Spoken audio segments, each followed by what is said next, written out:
السلام عليكم ورحمة الله وبركاته. كلنتي وعن أو نكسن داوديال ميل كستو أدونك كجوكتان كسو دوادا برت يوتيوب كأن كلنا هاي برهان ميديا تي في.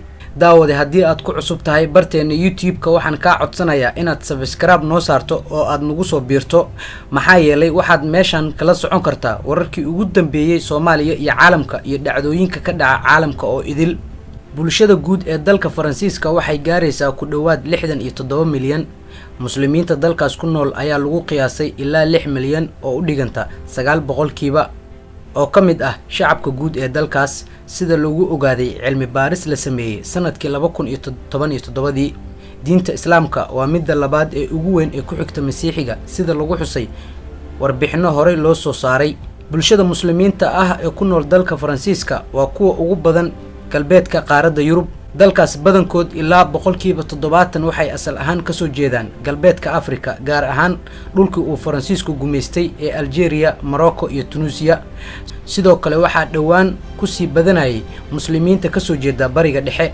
waxaa jira dad asalkooda Faransiis yahay oo qaatay diinta islaamka kuwaasi oo ku nool magaalooyin ka mid ah wadankaas. shacabka muslimiinta ah ee ugu badan Faransiiska waa Sunniyiin. tirada dadka salaadaha u aada masaajidada waxay sare u kacday 23% sanadkii 2008 marka lala bardhigo 1994 oo ahayd 16%, sida ay sheegtay hay'ad kormeerka sameysa oo Faransiiska ka howlgasha.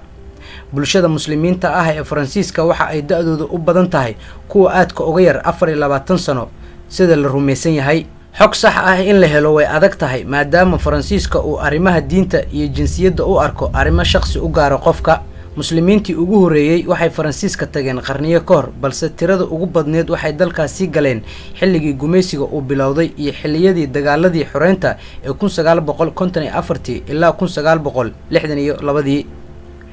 magaalooyinka ay ugu badan yihiin muslimiinta wadankaasi ku nool waxa ay kala yihiin Paris, Marseille, Lyon iyo deegaano ku xeeran. Faransiiska waxa uu ka mid yahay wadamada kala saara arrimaha diinta la xiriira iyo arrimaha dawladda iyo bulshada, balse waxa hore loogu eedeeyay in shacabka muslimiinta ah ay yihiin kuwa sida ba'an u saameysay shaqo la'aanta ayna ku nool yihiin xaafadaha saboolka ah.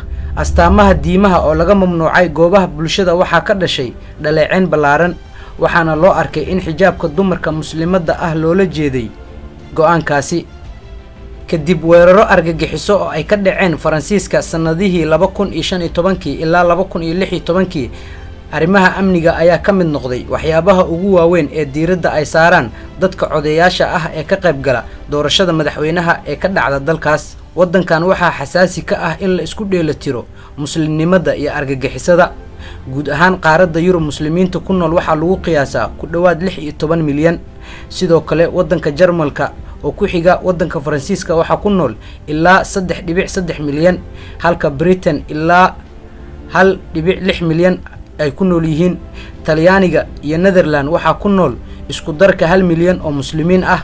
macadka The Broken Institution oo wax ka diyaariya arrimaha dalalka muslimiinta ah ee reer galbeedka ayaa sheegay in dhibaato weyn ay ka haysato dhinacyada shaqada, guriyeenta iyo waxbarashada dadka muslimiinta ah ee ku nool wadamadaas Yurub.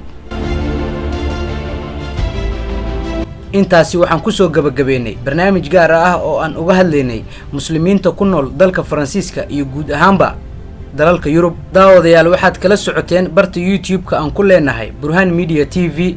daawade haddii aad ku cusub tahay barteena YouTube-ka waxaan ka codsanayaa inaad subscribe noo saarto oo aad nagu soo biirto maxaa yeelay waxaad meeshan kala socon kartaa wararkii ugu dambeeyay Soomaaliya iyo caalamka iyo dhacdooyinka ka dhaca caalamka oo idil.